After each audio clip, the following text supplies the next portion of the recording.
نظر بد انسان کو تباہ کر دیتی ہے۔ نظر بد کے بارے میں جاننے کے لیے یہ ویڈیو ضرور دیکھیں۔ نظر بد آخر ہے کیا چیز؟ کسی شخص کا بھی آپ کے مال و دولت، حسن یا کامیابی کی وجہ سے حسد رکھنا نظر بد میں آتا ہے۔ رسول اللہ صلی اللہ علیہ وسلم نے ارشاد فرمایا، نظر بد اونٹ کو ہانڈی میں اور انسان کو قبر میں پہنچا دیتی ہے۔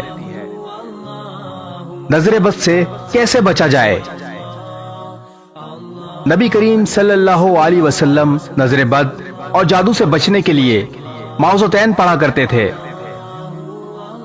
معوذتین سورۃ الفلق اور سورۃ الناس کو کہا جاتا ہے۔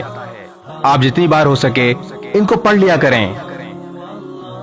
ثواب کی نیت سے اس ویڈیو کو جتنا ہو سکے آگے شیئر ضرور کریں۔ اللہ تعالیٰ تمام مسلمانوں کو نظر بد سے محفوظ رکھے، آمین۔ اس ویڈیو کو شیئر ضرور کریں، ہو سکتا ہے آپ کے ایک شیئر سے یہ بات کسی کے دل میں اتر جائے۔